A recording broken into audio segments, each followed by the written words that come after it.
Le thème du TIPE cette année est santé prévention. Et à partir de ce thème, j'ai décidé de m'intéresser plus particulièrement aux produits cosmétiques. En effet, les produits cosmétiques ont un impact direct sur notre santé vu qu'on va venir les appliquer sur notre peau, si on pense au maquillage ou au shampoing, ou alors sur nos muqueuses, si on pense notamment au dentifrice. Et parmi ces produits cosmétiques, j'ai décidé de m'intéresser plus particulièrement aux dissolvants à ongles. En effet, après plusieurs recherches bibliographiques, on peut se rendre compte que les dissolvants à ongles contiennent énormément de produits chimiques qui sont potentiellement dangereux pour l'homme. Et donc, à partir de ces recherches, je me suis posé cette problématique qui est dans quelle mesure peut-on rendre un dissolvant à ongles moins nocif pour notre santé. Donc, mon idée de départ était de venir, à partir d'un dissolvant commercial, venir le diluer avec des produits qui sont non nocifs pour l'homme. Et donc à partir de cette idée de départ, j'ai eu quelques hypothèses qui étaient que plus je vais venir diluer mon dissolvant commercial avec des produits non dangereux, moins il sera nocif forcément, mais à contrario, l'efficacité de ce dissolvant à ongles sera moindre. Donc maintenant un contexte sur les dissolvants à ongles. Les dissolvants à ongles contiennent énormément de solvants organiques. En effet, le but d'un dissolvant à ongles est de venir solubiliser le vernis qui a été déposé préalablement sur les ongles. Et parmi ces solvants organiques, on peut voir par exemple notamment l'acétone qui est le composant majoritaire de la plupart des dissolvants à ongles.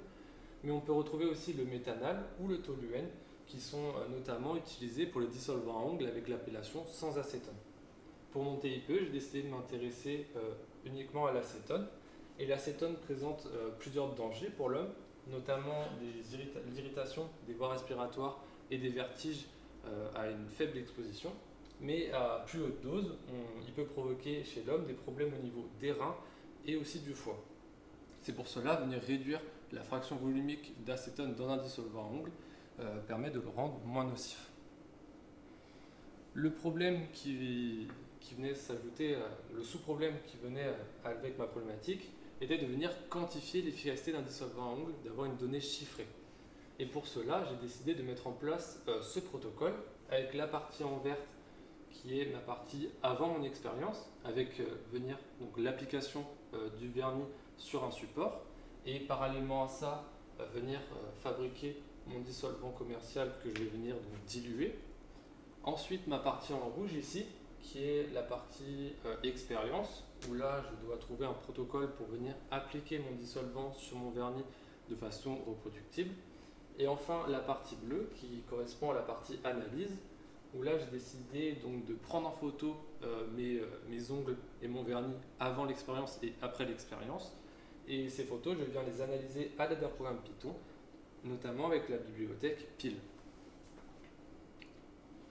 Donc maintenant, on va étudier chaque étape de mon protocole et cela commence tout d'abord par le choix de mon support. Pour cela, j'avais deux choix possibles.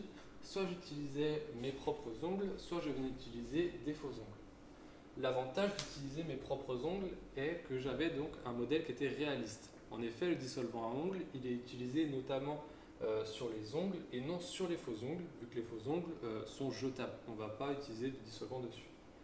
Malgré cela, c'est les faux ongles que j'ai maintenus, que j'ai choisis comme support, vu que mes ongles avaient un problème de reproductibilité, vu qu'ils n'ont pas tous la même surface, alors que la taille et la surface d'un faux ongle est normalisée. C'est pour cela que j'ai choisi donc les faux ongles comme support. Ensuite, après avoir choisi mon support, vient l'application de mon vernis.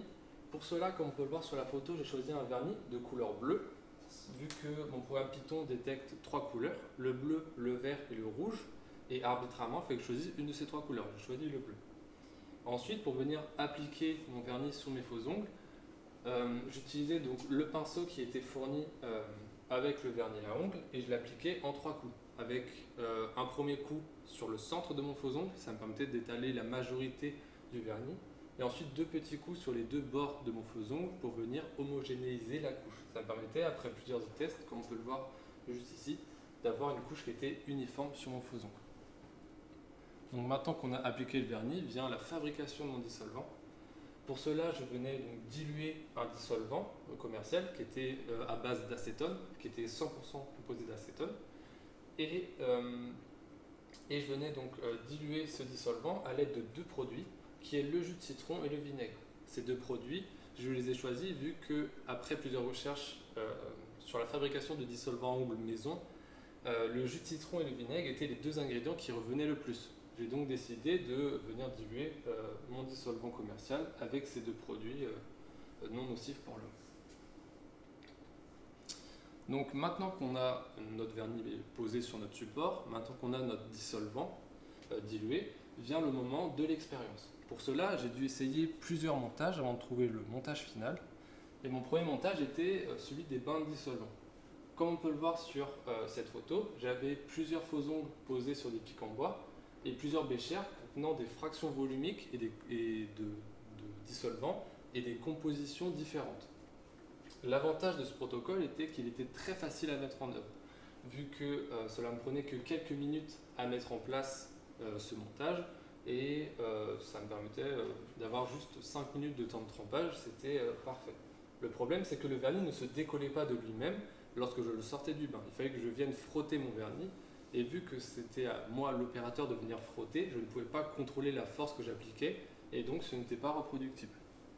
J'ai décidé à partir de ce premier échec de venir faire mon deuxième montage essayé qui est un montage avec un moteur électrique sur lequel je suis venu fixer un tube en PVC comme on peut le voir ici et à l'intérieur de ce tube j'ai collé un coton démaquillant qui était donc imbibé de dissolvant.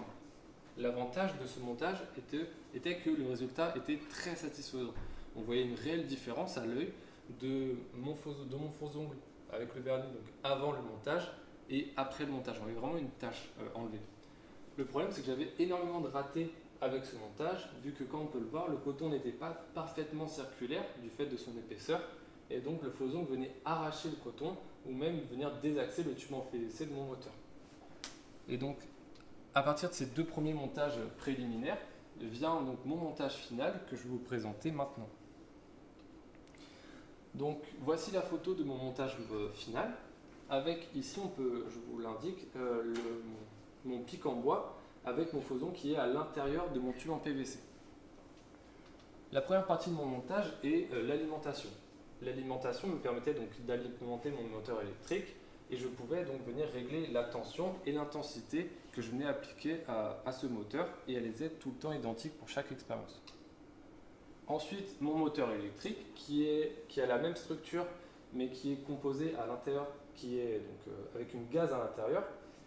L'avantage d'utiliser des gaz était que je gardais le côté absorbant des cotons démaquillants, mais en ayant une couche qui est vraiment plus fine, qui venait bien épouser le tube en PVC. Cela évitait à la gaze de venir se décrocher. Ensuite, nous avons ici le dynamomètre. Le dynamomètre permettait de contrôler la force que mon faux ongle appliquait sur le haut de mon tube de PVC, et cette force était tout le temps constante pour chaque expérience. Et enfin, comme je l'ai souligné précédemment, mon pic en bois avec le faux ongle en bout, qui me permettait, donc le pic en bois, juste d'avoir un support pour poser mon faux ongle. Maintenant que on a réalisé l'expérience, vient le temps d'analyser les résultats, et pour cela, je prenais des photos de mes faux ongles. Donc la prise de photos était tout le temps dans le noir, vu que la colorimétrie de mes photos avait un réel impact sur les résultats que j'obtenais. Donc, et vu que la lumière n'est pas la même à 8h du matin ou à 16h dans l'après-midi, je prenais toutes mes photos dans le noir avec uniquement la lumière de mon flash, vu que j'utilisais mon téléphone portable pour prendre les photos. Enfin, mon téléphone est tout le temps à une distance fixée et identique de la paillasse, qui était de 10 cm pour chaque photo. Comme ça, chaque photo de mes faux ongles était codée avec le même nombre de pixels. Je prenais donc, comme je l'ai dit avant, une photo avant mon expérience de mon faux ongle et une photo après, où là on voit bien la tache ici de vernis qui s'est décollée de mon faux ongle.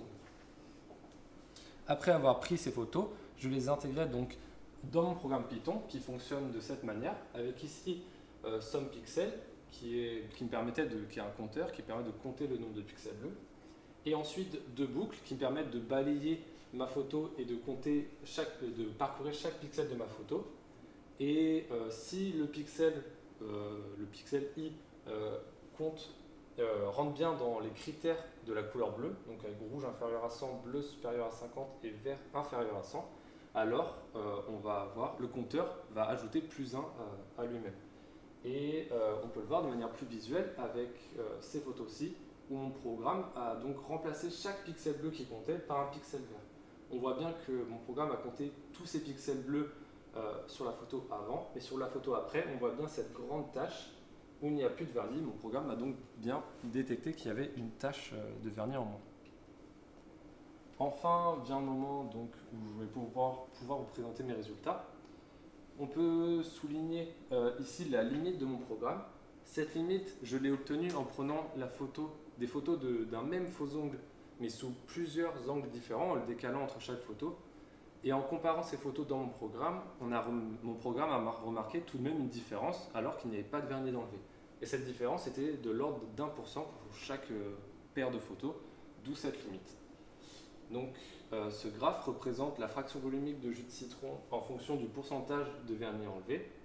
On remarque ici qu'à 0%, donc avec du dissolvant pur, on atteint les 37% de vernis enlevé. On n'atteindra jamais les 100% dû à la forme de mon faux ongle. Vu que mon faux ongle était incurvé, je pouvais enlever que le dessus du vernis avec mon tube en PVC, et donc d'où les 37% obtenus. Et les résultats concordent bien avec l'hypothèse de départ, qui était donc que plus je vais ajouter de jus de citron à mon dissolvant commercial, donc plus je vais le diluer, moins il va être efficace. Et on peut noter enfin finalement 2 points sans incertitude pour 10 et 30%, où du coup ce sont des mesures uniques, et je expliquerai plus tard pourquoi. Ensuite les mêmes résultats, mais cette fois-ci pour le vinaigre blanc. On note qu'on a une allure similaire à celle du jus de citron, si ce n'est que chaque point a été translaté vers le bas.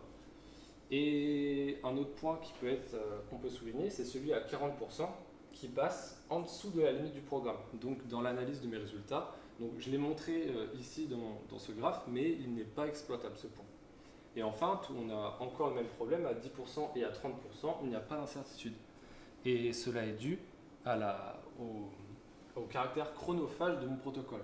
En effet, c'est le schéma que je vous ai présenté au début de ma présentation. Et ce schéma correspond à un seul faux ongle.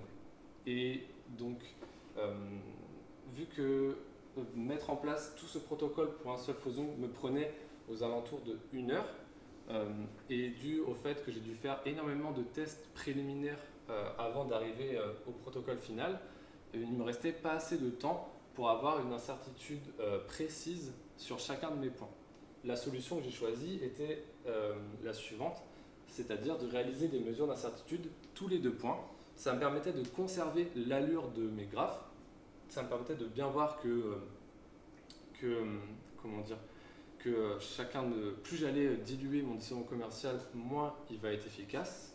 Mais du coup, l'amélioration que je pourrais faire sur ce TPE, c'était donc de venir faire plus de mesures pour avoir une bonne incertitude sur chacun de mes points et donc avoir une allure très bonne.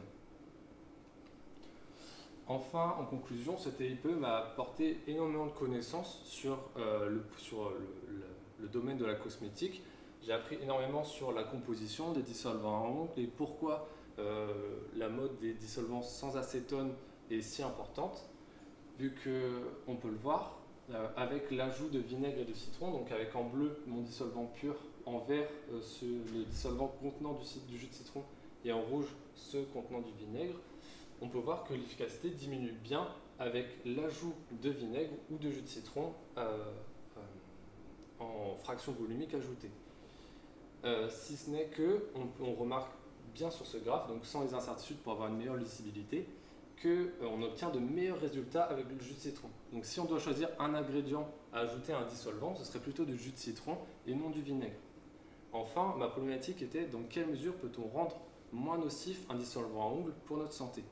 Et pour cela, la réponse va dépendre de l'utilisateur. Si un utilisateur cherche un dissolvant à ongles efficace, il faudra qu'il se tourne vers un dissolvant à ongles pur contenant que de l'acétone et on ne pourra pas réduire la nocivité du dissolvant.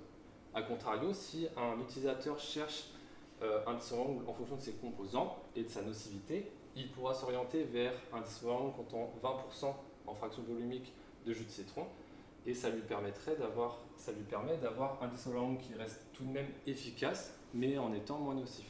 Et enfin, ça va dépendre aussi du vernis utilisé, vu que certains vernis, notamment ceux à paillettes, sont beaucoup plus difficiles à retirer que les vernis classiques. Merci de votre écoute.